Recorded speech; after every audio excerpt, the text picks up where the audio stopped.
మరువలేనయ్యా యేసు మరువలేనయ్యా, నీవే నా కోసము వచ్చియున్నవయ్యా, నీవే నా కోసము వచ్చియున్నవయ్యా, నీవే దేవుడవని నీవే రక్షకుడవని, నీవే దేవుడవని నీవే రక్షకుడవని, మరువలేనయ్యా యేసు మరువలేనయ్యా, మరువలేనయ్యా యేసు మరువలేనయ్యా. మన ప్రభువైన యేసుక్రీస్తు నామములో మీ అందరికీ నా హృదయపూర్వకమైన వందనాలు. ఈ భూలోకంలో యేసు ప్రభువు తెలియటం అంటే గొప్ప ధన్యత. అలాగే పరలోక రాజ్యము ఎవరిది అని ప్రభువు చెప్తున్నాడు. ఎందుకనంటే ఎవరిదనంటే ఎవరైతే దేవుని యందు నమ్మిక ఉంచి దేవుని యందు నడుచుతారో వాళ్ళు ధన్యులని ప్రభువు చెప్పాడు. అలాగే ఒక గ్రామంలో మరి ఒక పన్నులు వసూలు చేసే ఒక ఆయన ఉన్నాడు. ఆయన చూసి అందరూ కూడా హేళన చేసేవాళ్ళు. ఏమని హేళన చేసేవాళ్ళు అని అంటే, నీది ఒక బ్రతికేనా, నువ్వు ఒక బ్రతుకుతున్నావా అని అందరూ కూడా హేళన చేసేవాళ్ళు. హేళన చేస్తూ ఉంటే మరి ఆ గ్రామంలో పన్నులు వసూలు చేసే సమయాన మరి కొంతమంది యేసుక్రీస్తు గురి నుండి మాట్లాడుకున్నప్పుడు ఈ యొక్క పన్నులు వసూలు చేసే ఈ వ్యక్తి కూడా ఆ మాటలు విని ఆశ్చర్యపడి ఆయన ఎవరో ఏంటి అసలు ఆయన చూడాలని ఒక ఆలోచన కలిగి అనుకున్నప్పుడు ఎప్పుడు వస్తాడు ఏంటి అనేది ఆలోచన చేసుకొని పలానా రోజున వస్తాడు అన్నప్పుడు ఆయన ఇంటికాడుండి ఇంకా వస్తాడు ఇంకా వస్తాడు ఇంకా వస్తాడు అని ఎదురు చూసేటప్పుడు ఆ సమయాన వచ్చే సమయంలో చూసి ఇంత జనం వస్తారా యేసు ప్రభువుకి అనుకొని ఈ గోడ ఈ యొక్క అరుగు ఆ అరుగు మరి ఎక్కి మరి యేసు ప్రభు ఈయనే కామాలో యేసు ప్రభు ఆయనే కామాలో అని అనుకొని తలసుకునేటప్పుడు ఆ పక్కోళ్ళు ఈ పక్కోళ్ళు ఇతనికి ఏమొచ్చింది ఈరోజు, ఇతన్ని యేసు ప్రభువుని చూడాలని అనుకుంటున్నాడు ఏంటి ఈయన అని వాళ్ళందరూ కూడా హేళన చేసినా ఈయన కనుదృష్టి ఎక్కడుందనంటే ఆయన చూడాల, ఆయనతో మాట్లాడాల, ఆయన చూడాలని ఒక ఆశ కలిగి మరి ఈ అరుగు ఆ అరుగు ఎక్కినప్పుడు ఆయనకి కనపడక, ఎందుకనంటే ఆ మనిషి కురస కనుక అందక కనపడక మరి ఒక ఆలోచన కలిగి యేసు ప్రభు ఈ దారమ్మట వెళ్తున్నాడు కనుక మరి దారిలో ఒక చెట్టు ఉంది కనుక ఆ చెట్టు ఎక్కి పైన కూర్చుంటే మనకి దేవుడు కనపడతాడని వాళ్ళకన్నా ముందుగా వెళ్ళి ఆ చెట్టు ఎక్కి ఎక్కడ కూర్చున్నాడంటే మేడి చెట్టు చిటారు కొమ్మలో కూర్చుండడం జరిగిన తర్వాత ఆ యేసు ప్రభువుతో మరి కొన్ని వేల మంది ఆ రోడ్డు అమ్మట వస్తూ ఉంటే ఆ పైనుండి అతను అనుకుంటున్నాడంట ఈయనే కామాలో యేసు ప్రభు, ఈయనే కామాలో యేసు ప్రభు అని మనసులో అనుకుంటున్నాడంట. అనుకునేటప్పుడు తీరా దగ్గరికి ఆ చెట్టు దగ్గరికి వచ్చినప్పుడు ఆ జనం అందరూ కూడా ఉండంగా మరి ఆ చెట్టు తిన్నగా వచ్చాక యేసు ప్రభు అంట జక్కయ్య చెట్టు కిందకి దిగిరా అన్నాడంట. అనేటప్పటికి ఆ జక్కయ్య పైనున్న వ్యక్తి కలవరపడి భయపడి, ఎందుకనంటే ఆయన ఎప్పుడు చూడలా, ఆయన పేరేంటో తెలియదు, కానీ నన్ను పేరు పెట్టి పిలుస్తున్నాడని అంటే నా పేరే తెలిసిందేనంటే నేను చేసే పాపం కూడా తెలిసే ఉంటుంది, నేను చేసే అక్రమం కూడా తెలిసే ఉంటుందని గడగడ ఆడుతూ ఆ చెట్టు కిందకి దిగాడంట. దిగిన తర్వాత అక్కడ ఉన్న ప్రజలందరూ కూడా ఆశ్చర్యంగా చూస్తున్నారంట. ఏమనంటే ఏంటి ఈయనతో మాట్లాడుతున్నారు ఏంటి ఈయన, ఆయన సంగతి ఎవరికే ఈ యేసు ప్రభువుకి తెలియదని వాళ్ళందరూ కూడా హేళన చేసుకుంటూ మాట్లాడుకుంటున్నారంట. యేసు ప్రభు అంటున్నాడంట, జక్కయ్య ఈరోజు నీ ఇంటికి నేను మరి భోజనానికి వస్తాను అని అన్నాడంట. అనేటప్పటికి వాళ్ళందరూ అనుకుంటున్నారంట, ఇన్ని వందల వేల మంది మరి రోజు యేసు ప్రభువుతో నడుస్తున్నాం కదా, యేసు ప్రభువుతో మాట్లాడుతున్నాం కదా, ఆయన మా ఇంటికి రా అంటే మా ఇంటికి రాడు, మన ఇంటికి రాడేంటి, ఆ పనికిమాలోడి ఇంటికి వెళ్తానంటాడు ఏంటి యేసు ప్రభు? మతిగాని పోయిందా అని వాళ్ళందరూ కూడా ఆశ్చర్యంగా చూస్తున్నారంట.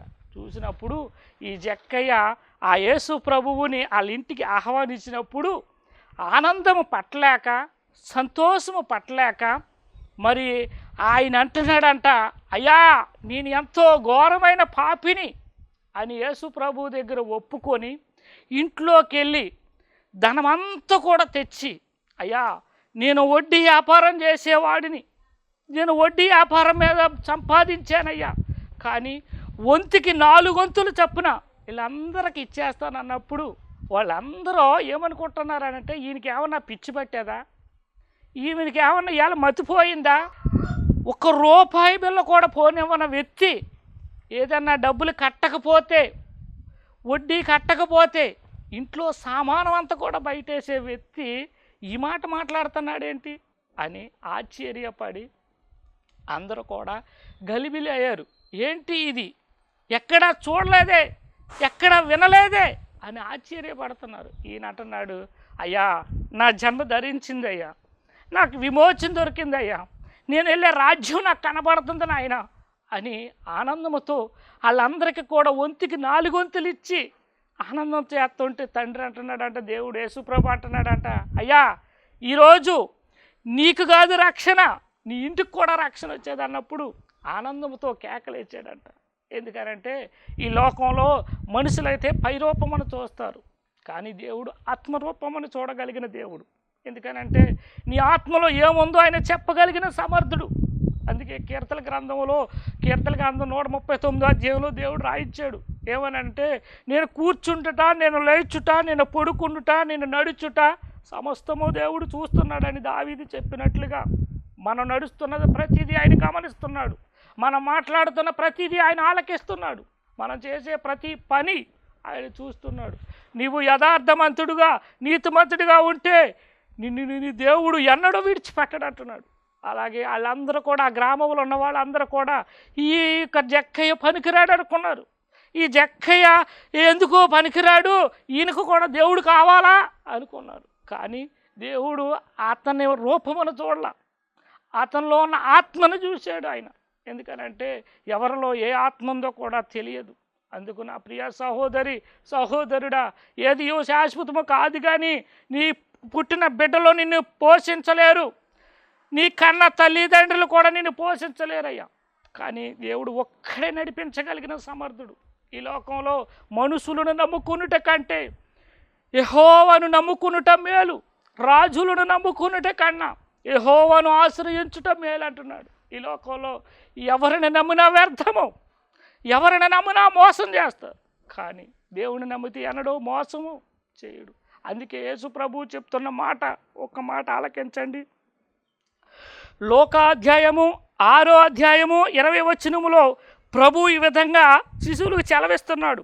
అంతటా ఆయన తన శిశువుల తట్టు పారచూచి ఇట్లన్నాడంట యేసు ప్రభు, బీదలైన మీరు ధన్యులు, దేవుని రాజ్యము మీది. ఇప్పుడు ఆకలిగొనుచున్న మీరు ధన్యులు, మీరు తృప్తిపరచబడుదురు. ఇప్పుడు ఏడ్చుచున్న మీరు ధన్యులు. ఒకప్పుడు మీరు నవ్వుతారని దేవుడు చెప్తున్నాడు. ఈ లోకంలో కష్టాలు కొద్ది కాలం వస్తాయి, శ్రమలో కొద్ది కాలం వస్తాయి, కానీ మానవ జన్మ 70-80 సంవత్సరాలే. అందుకే కీర్తన గ్రంథంలో 90 అధ్యాయం 10వ వచనంలో దేవుడు రాయించిన మాట, మా ఆయుష్ కాలము 70-80 సంవత్సరములు, అతిగా ఉన్న ఎడల అనేకమైన రోగాలని చెప్పాడు. అందుకే మానవ జన్మ యాపాటిది. ఈ లోకము శాశ్వతము కాదు, ఈ లోకము తప్ప మరొక లోకం ఉంది, శాశ్వతమైన లోకం అది. ఈ లోకం కోసం ఏడ్చేవాడు దరిద్రుడు, దేవుని రాజ్యం కొరకు ఏడ్చేవాడు ధన్యుడు. ఈ లోకంలో మానవ జన్మ 70-80 సంవత్సరాలే కనుక ఈ లోకంలో నీకు ఎప్పుడు మనశ్శాంతి దొరకదు, నెమ్మది దొరకదు, ఎన్నో బాధలు, ఎన్నో కష్టాలు. కానీ ఈ లోకం నుంచి నువ్వు దాటే రాకం, అగ్ని ఆరదు, పురుగులో చావదనే లోకమా, లేదా దేవుని రాజ్యమా? దేవుని రాజ్యం చెప్తున్న మాట, యుగ యుగాలు తరతరాలు కూడా దేవుని రాజ్యంలో ఆయన పాటలు పాడుకుంటూ, ఆయన స్తుతించుకుంటూ, నాట్యం ఆడుతూ ఆయన దగ్గర ఉండే రాజ్యం కావాలా? ఈ లోకంలో పనికిమాలిన లోకము. అన్నీ ఉంటే నీ దగ్గర చుట్టాలు, బంధువులు, స్నేహితులు ఉంటారు, నీ దగ్గర ఏమీ లేకపోతే ఎవ్వరు కూడా నీ దగ్గర ఉండరు. నీ దగ్గర ఏమీ లేకపోతే ఎవ్వరు కూడా నీ దగ్గర ఉండరు. నీ దగ్గర ప్రేమగా నటిస్తున్నారనంటే, ప్రేమగా ఉంటున్నారనంటే నీ దగ్గర వాళ్ళకి కావాల్సింది ఏదో ఒకటి ఉంటుంది. అందుకే నిన్ను ప్రేమిస్తూ ఉంటారు, నిన్ను నటిస్తూ ఉంటారు. నేను ఎందరో ఈ విధంగా వాళ్ళకి ధనం ఉంది కదా, రేపొద్దున మనకి ఇస్తారని వెనకాతల మీ చుట్టూ తిరుగుతారు. మీ దగ్గర పదవి ఉంటే, మీ దగ్గర అధికారం ఉంటే మిమ్మల్ని గొప్పవాళ్ళుగా చెప్తారు. అదే పక్కకి వెళ్ళి చెప్తారు ఏమనంటే, వాడు అంత దరిద్రుడు, ఆమె అలాంటిది, ఆమె ఇలాంటిదని పక్కకి వెళ్ళి చెప్తారు. పక్కకి ఎదుర్కొంటకి ఎవరికే చెప్పరు. వాళ్ళు చూసి అనుకుంటారు, నేను గొప్ప తెలివి కలిగిన వాడిని, గొప్ప అధికారిని, గొప్ప ధనవంతుడిని, నా మాట అంటే ఇంతమందికి భయమా అనుకుంటారు. కానీ దేవుడు చెప్తున్న మాట ఆలకించండి. ఎందుకంటే దేవుడు చెప్తున్నాడు, అయ్యా నీ ఆత్మనేత్రాలు వెలిగించబడితే, నీ ఆత్మజ్యోతులు వెలిగించబడితే ఈ లోకం కొరకు నువ్వు ప్రార్థన చేయవు. ఈ లోకం శూన్యము, సూర్యుడి కింద ఉన్నంత కూడా శూన్యం అంటున్నాడు. ఈ లోకం కొరకు ఏడవక మొదట చెప్తున్న మాట, నా నీతిని వెతకండి, నా రాజ్యమును కూడా మీరు వెతకండి. ఈ లోకంలో దేనిని వెతికినా వ్యర్థమే. నువ్వు కట్టుకున్న బంగళాలు కొద్ది కాలంలో కూలిపోతాయి. నువ్వు కట్టుకున్న బంగారము కూడా రాలిపోతాయి. నువ్వు కట్టుకున్న దస్తరాలు లక్షల కోట్లు విలువ చేసే వస్త్రాలైనా ఏమీ పట్టుకెళ్ళమంటున్నాడు. అందుకే దేవుడు చెప్తున్న మాట ఆలకించు. ఎందుకంటే పాపములో వచ్చే మరణము ఎంతో భయంకరం. పాపం అనేది తెలియక ఎంతోమంది పాపము సరదాగా ఉంది కదా, పాపము సంతోషంగా ఉంది కదా, పాపం ఎంతో ఇలాగ ఉంది కదా అనుకుంటారు. పాపం వల్ల వచ్చే జీతం మరణం అని దేవుడు చెప్తున్నాడు. ఈ లోకం కొరకు నువ్వు ఏడవద్దు. ఈ లోకం అంటే భయంకరంగా ఉంది. ఈరోజు ఎక్కడ చూసినా పాపముతో నిండి ఉన్నారు. ఇందులో దేవుడు నిన్ను కోరుకుంటుంది. ఏమో కోరుకుంటున్నాడంటే, నువ్వు ఆయన బిడ్డవు గనుక, నీవు ఆయన రాజ్యములో ఉండాలి గనుక నీ దగ్గరికి వచ్చాడు.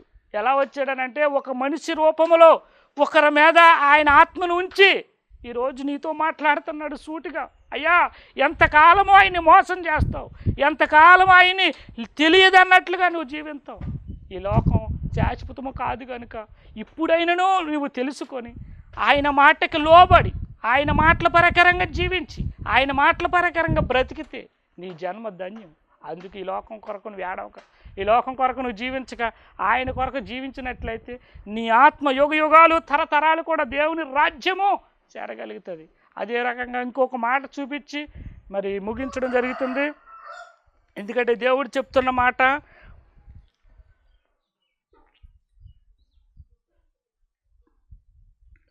ఒక మాట దేవుడు ఆ యొక్క శిశువులకి చెప్పినట్లుగా లేఖనాల్లో ఉన్నాయి. ఏమనంటే, అయ్యా మరి పరలోక రాజ్యం గురించి మాకు వివరణగా చెప్పమన్నప్పుడు ఆ శిశువులు యేసు ప్రభు చాలా ఉపమానాలుగా వాళ్ళందరికీ బోధించడం జరిగింది. ఎందుకనంటే ఒక రకంగా వాళ్ళకి అనుకూలముగా, ఎందుకనంటే ఎవరు ఏ పని చేస్తారో ఆ విధంగా చెబితే వాళ్ళకే అర్థమవుద్దని, అయ్యా పరలోక రాజ్యము మీకు వివరంగా చెప్తాను గమనించండి.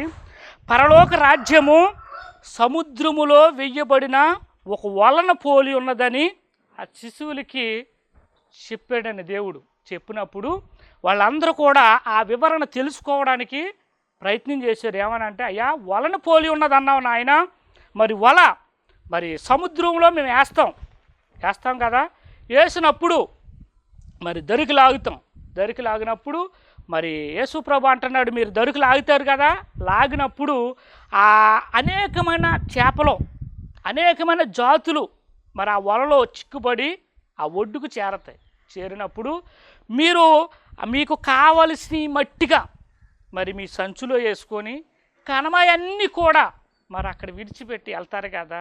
అలాగే యుగ సమాప్తి అనేది ఒకటి జరుగుద్ది, రాకడ అనేది జరుగుద్ది. అప్పుడు దేవదూతలు వచ్చి ఎవరైతే నీతిమంతులుగా జీవించారో, ఎవరైతే భయభక్తులుగా జీవించారో, ఎవరైతే రక్షణ పొంది మారు మనసు పొంది నా యందు నమ్మిక ఉంచారో ఆ ఆత్మలన్నీ కూడా మరి వాళ్ళ భుజాల మీద ఎక్కించుకొని ఆ పరలోక రాజ్యము చేరతాయని ప్రభు చెప్పినప్పుడు వాళ్ళందరూ ఆశ్చర్యపడ్డారు. అయ్యా పరలోక రాజ్యము అనగా అయ్యా ఎంత గొప్ప భాగ్యము అని వాళ్ళందరూ కూడా తలుచుకొని ఆనందముతో గంతులేశారు. అందుకే సముద్రంలో వేయబడిన వలను పోలి అని, ఎందుకంటే సింపుల్గా అర్థమవుద్దని ఆ వలగు నుండి దేవుడు చెప్పాడు. అందుకే ఈ మాటలు చెప్తున్నా, నేను ఏ చదువు లేనట్టు వాడిని, ఏ జ్ఞానము లేనట్టు వాడిని, కేవలం దేవుడు నిలబెట్టుకొని నాతో మాట్లాడుతున్నాడు. ఏ జ్ఞానము లేనట్టు వాడినైనా దేవుడు ఎన్నుకొని నడిపించగలిగిన సమర్థుడు. అందుకే ఈ లోకంలో దేనికి భయపడకూడదు. ఎందుకంటే ఈ లోకంలో భయపడేవారు, పిరికి వాళ్ళు దేవుని రాజ్యము చేరరని ప్రభువు చెప్తున్నాడు. దేవుని రాజ్యము చేరేవాళ్ళు ధైర్యవంతులు, కష్టపడేవాళ్ళు, దేవుని పని చేయాలంటే ఓర్పు సహనము ఉన్నవాళ్ళని దేవుడు ఎన్నుకుంటాడు. అలాగే నేను ఏ జ్ఞానము లేని వంటి వాడిని ఎందుకు అంటున్నాడంటే, ఒక ధనము లేనట్టు వాడిని, ఒక చదువు లేనట్టు వాడిని, అందరిలో నేను తురీకరించబడిన వాడిని. నన్ను అందరూ కూడా అన్నారు ఏమనంటే, అయ్యా నువ్వు బాగుపడడం అనేది అసాధ్యము, నువ్వు అప్పులు తీర్చడం అంటే అసాధ్యము, నువ్వు నలుగురి పిల్లలు పోషించాలంటే నీవు అసాధ్యం అన్నవాళ్ళు ఈరోజు దేవుడు నన్ను ఎంతగా హెచ్చించాడనంటే, 9 పాటలు దేవుడు కృపను పెట్టి 9 పాటలు రాసి, ఈరోజు సాక్ష్యం రాసి, ఈరోజు టీవీలో విడుదలయ్యి, అలాగే మోక్ష మార్గంలో, అలాగే బ్లెస్సింగ్ టీవీలో, అలాగే యూట్యూబ్ ఛానల్లో యేసు పిలుస్తున్నాడని మినిస్ట్రీస్ దేవుడు చదువు రానంటూ వాడిని నిలబెట్టాడు. ఈరోజు మీరు ఎందరో చదువు ఉండి, ఎందరో ధనధాన్యములుండి, ఎందరో జ్ఞానం ఉండి ఈరోజు లోకంలో చిక్కుపడిపోతున్నారని అంటే దేవుణ్ణి అడగండి. ఏమని అడగాలంటే, అయ్యా ఇప్పుడు వరకు కూడా నీవు ఉన్నావని తెలుసుకోలేదు నాయన, అయ్యా నువ్వు గొప్ప దేవుడు అని, అయ్యా నీవుంటే నాకు చాలని అనుకోలేదు నాయనని ఇప్పటికైనా తెలుసుకొని దేవుణ్ణి అడగండి. దేవుడు కనికరము కలిగిన వాడు, ప్రతి ఒక్కరిని ఆయన ప్రేమించగలిగిన వాడు, మీ ప్రార్థన సమస్తం వింటున్న దేవుడు. ఈ లోకంలో దేవుడిని అడిగితే ప్రతి కార్యము చేయగలుగుతాడు. ఏ కార్యం అని అంటే ఆత్మకార్యము. ఆత్మ లేనివాడు నావాడు కాదంటున్నాడు. ఒకవేళ నీకు ఆత్మ లేనట్లయితే దేవుణ్ణి అడగండి, అయ్యా నాకు ఆత్మ లేదు నాయన, నీ పరిశుద్ధాత్మని నా మీద పంపించిన ఆయన, అయ్యా నా ఆత్మ నేత్రాలు తెరిచిన ఆయన, నా ఆత్మజ్యోతులు వెలిగించడని మీరు ఏడ్చినట్లయితే దేవుడు ఆలకించి, మీ మొర ఆలకించి మిమ్మల్ని అందరిని కూడా మరి దేవుని రాజ్యానికి చేర్చడానికి ఆయన కృప చూపుతాడు. అందుకు ఈ లోకంలో నువ్వు బ్రతుకు దినములన్నీ కూడా చెడ్డవే. ఎందుకనంటే ఏ రోజు కూడా నెమ్మది ఉండదు, ఏ రోజు కూడా సంతోషం ఉండదు. ఎందుకనంటే ఈ లోకము భయంకరమది. ఈరోజు జ్వరం రావచ్చు, ఈరోజు అనారోగ్యం రావచ్చు, ఈరోజు ఎన్నెన్నో బాధలు రావచ్చు. కానీ ఈ లోకానికి సంబంధించిన శరీరము కనుక నీకు అన్నీ వస్తాయి. కానీ నీవు దేవుని రాజ్యము చేరేలాగైతే, నీవు అక్కడ యుగాలు తరతరాలు కూడా ఒక జ్వరం రాదు, ఒక తలపొట్టు రాదు, ఒక ధనం సంపాదించుకోవాలని ఒక ఆశ ఉండదు, ఇంకొకరు బాగుపడుతున్నారనే ఒక ఆశ ఉండదు. దేవుని రాజ్యం కాబట్టి ఆయన రాజ్యం సంతోషము ఆనందముతో జీవిస్తావు కనుక ఆ రాజ్యం కొరకు నువ్వు జీవించినట్లయితే ఈ లోకంలో ఉన్నంత కాలము నువ్వు వ్యర్థపరచుకోకుండా నువ్వు ప్రతి క్షణము ప్రతి నిమిషము దేవుని యందు నమ్మిక ఉంచి నీకు సమయము దొరికినంత వరకు కూడా ప్రార్థనలో ఉండి ఆయన వాక్యానికి లోబడి ఆయన చిత్త ప్రకారంగా జీవింతే ప్రతి ఒక్కరిని కూడా దేవుడు మార్చగలిగిన సమర్థుడు. అయ్యా ఈ లోకంలో ప్రభువా, అయ్యా వాళ్ళ మాట ఇని పాడైపోయాను, వీళ్ళ మాట ఇని పాడైపోయానని ఎందరో చెప్తారు. కానీ దేవుని మాట ఇని పాడయ్యానని ఎవరో చెప్పలేరు. ఎందుకంటే ఆయన సర్వసృష్టికర్త, ఆయన సర్వోన్నతుడు, ఆయన భూమి ఆకాశములో సృష్టించిన వాడు, ఆయన సమస్తము చూస్తున్న దేవుడు. అందుకే ఈ లోకంలో ఎవరిని నమ్ముకునే కన్నా దేవుని నమ్ముకొని నీ ఆత్మని ఆయన రాజ్యంలో చేర్చుకోవడానికి నువ్వు సిద్ధపడి ఈ క్షణమే నువ్వు నిర్ణయం తీసుకో. ఎందుకనంటే ఎంతోమందిని నమ్ముకొని పాడైపోయాను, నా బిడ్డలు నమ్మి నేను మోసపోయాను, లేదంటే మా యొక్క రక్త సంబంధులు నేను నమ్మి మోసపోయానని అనుకునే కన్నా దేవుని నమ్ముకొని ఈ క్షణమే నువ్వు బాగుపడు, ఈ క్షణమే నీ ఆత్మనేత్రాలు వెలిగించుకో, ఈ క్షణమే దేవుడు ఉన్నాడని నువ్వు తెలుసుకొని ఇప్పుడే అనుకూలమైన సమయం అంటున్నాడు. మళ్ళీ నువ్వు బ్రతుకుతావో చనిపోతావో తెలియని లోకం. అందుకే దీపం ఉండంగానే నీ ఇల్లు చక్కబెట్టుకోమంటున్నాడు ప్రభు. నీ ఆత్మ ఉన్నంత వరకే నీకు ఆయుష. నువ్వు చనిపోయిన తర్వాత నాయనా నేను నాకు మళ్ళీ ఆయుష్ ఇయ్యి, మళ్ళీ నేను ప్రార్థన చేసుకుంటానంటే కుదరదు అంటున్నాడు. నువ్వు బ్రతుకు దినములన్నీ కూడా వ్యర్థపరచుకొని దినములన్నీ కూడా నువ్వు నీ ఇష్టం వచ్చినట్టుగా ఎంజాయ్ చేసి ఇప్పుడు కావాలనంటే దేవుని రాజ్యము దొరకదంటున్నాడు. అలాగా ఇప్పుడే అనుకూల సమయము కనుక ఇప్పుడే ఒక తీర్మానం తీసుకో. ఇప్పుడే నాయనా నేను చేసిన అపరాధములు నేను ఒప్పుకుంటాను, అయ్యా నేను చేసిన పాపములు ఒప్పుకుంటాను నాయన నీ మందిరములకు వచ్చి. అందుకే నాయన నా కుటుంబము పాడైంది అయ్యా, అందుకే నేను అప్పులు పాలైపోయాను, అందుకే నా బిడ్డలు నా మాట వింటలేదు, అందుకే నా సంసారం పాడైపోయింది, నాకు ఉద్యోగం రావట్లేదు, నాకు వ్యాపారం బాగుంటలేదని ఆయన యందు నమ్మిక ఉంచి నీవు చేసిన అపరాధములు ఒప్పుకున్నట్లయితే నిన్ను దేవుడు బాగు చేసి ఈ లోకంలో నిన్ను గనుడుగా నిన్ను గొప్ప వ్యక్తిగా ఆయన చేసి ఆయన ముందు నువ్వు తల వంచితే చాలంటున్నాడు. ఎవరైనా సరే ఆయన యందు నమ్మిక ఉంచి ప్రతి మోకాళ్ళు ఆయన యందు వేసినట్లయితే ఆయన దయ కలిగిన వాడు, ఆయన ప్రేమ కలిగిన వాడు, ఆయన ప్రతీదీ చూస్తున్నవాడు.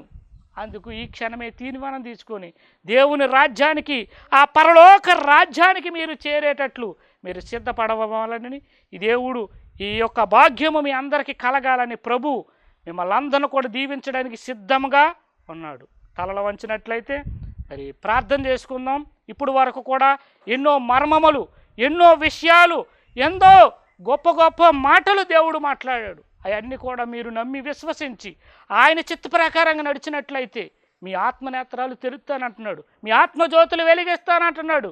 ఇప్పుడైనను సమయము ఉన్నదంటున్నాడు, ఇంకా సమయము ఉంటుందో ఉండదో తెలియదు అంటున్నాడు. అందుకు ఈ క్షణమే తీర్మానం తీసుకోమంటున్నాడు.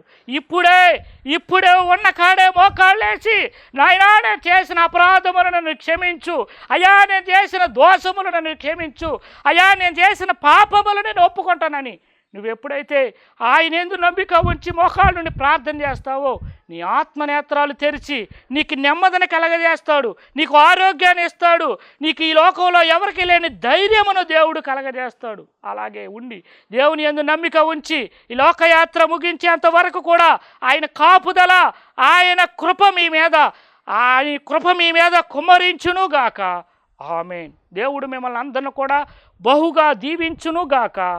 ఆమేన్. ఈ చిన్న మాటలో దేవుడు దీవించి ఆశీర్వదించునుగాక. ఆమేన్. రండి, మీ దుఃఖ దినములు సమాప్తమగును. యేసు రక్షించును, యేసు స్వస్థపరచును. దావీదురాజు ఫౌండేషన్ పెద్ద అమీరం పరిసర ప్రాంత ప్రజలకు శుభవార్త.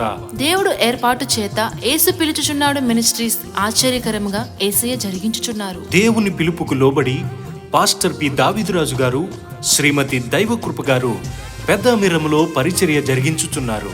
మందిరానికి స్థలం లేక ఒక సహోదరి ప్రేరేపించబడి 1 సంవత్సర కాలం ప్రార్థన జరిగించుటకు ఇచ్చిన స్థలములో ప్రస్తుతం టెంట్ వేసి ప్రార్థనా కార్యక్రమాలు జరిగించుచున్నారు. ప్రత్యేకముగా ప్రతి కుటుంబము కొరకు ప్రార్థించుటకు ప్రతి బుధవారం ఉదయం 10 గంటలకు ఉపవాస కూడిక జరుగును. కుటుంబ సమస్యలతో బాధపడుతున్నారా? అనారోగ్యం చేత బాధించబడుతున్నారా? అప్పుల చేత, చీకటి శక్తుల చేత పీడించబడుతున్నారా? అయితే కదలిరండి, దేవుడు మీ జీవితాల్లో అద్భుత కార్యాలు జరిగించున్నట్లుగా ప్రార్థనా సహవాసం కొరకు పాస్టర్ పి దావీదురాజు గారు మీ అందరి కొరకు ప్రత్యేక ప్రార్థన చేయుదురు. ఆరాధనా క్రమములు ప్రతి ఆదివారం ఉదయం 10 గంటలకు ఆరాధన జరుగును. ప్రతి బుధవారం ఉదయం 10 గంటలకు ఉపవాస ప్రార్థన జరుగును. ప్రతి నెల మొదటి ఆదివారం ప్రభు సంస్కార ఆరాధన జరుగును. అందరికీ ప్రేమపూర్వక ఆహ్వానము. రండి, దేవుని సహవాసము చేయుటకు, ఆయన సన్నిధిని అనుభవించుటకు. మా చిరునామా పాస్టర్ పి దావీదురాజు గారు, పెద్ద అమీరం, పశువుల ఆసుపత్రి వీధి,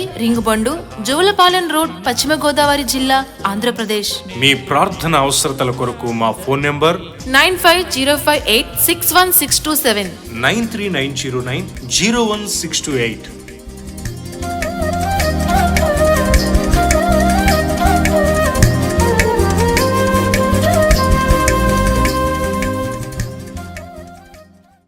రండి, మీ దుఃఖ దినములు సమాప్తమగును. యేసు రక్షించును, యేసు స్వస్థపరచును. దావీదురాజు ఫౌండేషన్ పాలకోడేరు మండలం పెన్నాడ కొత్తపేట పరిసర ప్రాంత ప్రజలకు శుభవార్త.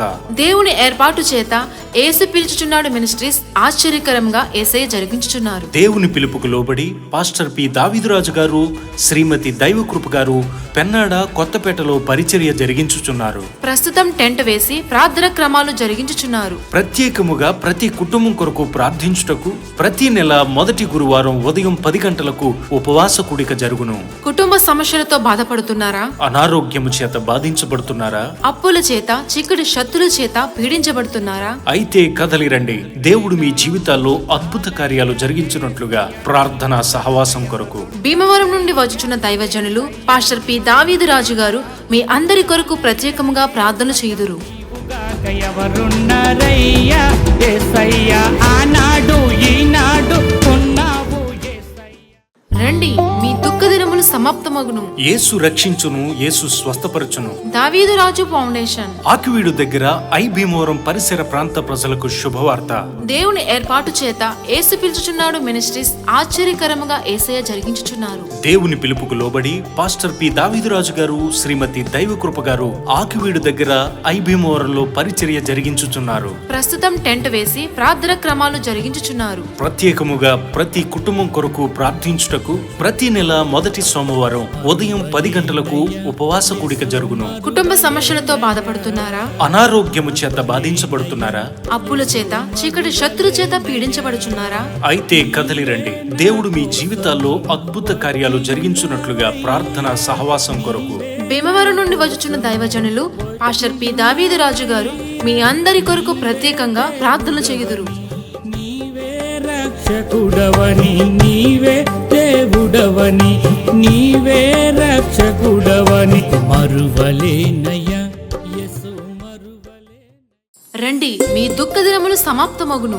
యేసు రక్షించును, యేసు స్వస్థపరచును. దావీదు రాజు ఫౌండేషన్. జంగారెడ్డిగూడెం పరిసర ప్రాంత ప్రజలకు శుభవార్త. గురువాయిగూడెం మెయిన్ రోడ్ పక్కన గొట్టాల ఫ్యాక్టరీ వెనుక దేవుని ఏర్పాటు చేత యేసు పిలుచుచున్నాడు మినిస్ట్రీస్ ఆశ్చర్యకరంగా యేసయ్య జరిగించుచున్నారు. దేవుని పిలుపుకు లోబడి పాస్టర్ పి దావీదురాజు గారు, శ్రీమతి దైవకృప గారు గురువాయిగూడెం మెయిన్ రోడ్ ప్రక్కన గొట్టాల ఫ్యాక్టరీ వెనుక పరిచర్య జరిగించుచున్నారు. ప్రస్తుతం టెంట్ వేసి ప్రార్థన కార్యక్రమాలు జరిగించుచున్నారు. ప్రత్యేకముగా ప్రతి కుటుంబం కొరకు ప్రార్థించుటకు ప్రతి నెల మొదటి శుక్రవారం ఉదయం 10 గంటలకు ఉపవాస కూడిక జరుగును. కుటుంబ సమస్యలతో బాధపడుతున్నారా? అనారోగ్యము చేత బాధించబడుచున్నారా? అప్పుల చేత, చీకటి శత్రుల చేత పీడించబడుచున్నారా? అయితే కదలి రండి, దేవుడు మీ జీవితంలో అద్భుత కార్యములు జరిగించున్నట్లుగా ప్రార్థనా సహవాసం కొరకు. భీమవరం నుండి వచ్చుచున్న దైవజనులు పాస్టర్ పి దావీదు రాజు గారు మీ అందరి కొరకు ప్రత్యేకంగా ప్రార్థన చేయుదురు.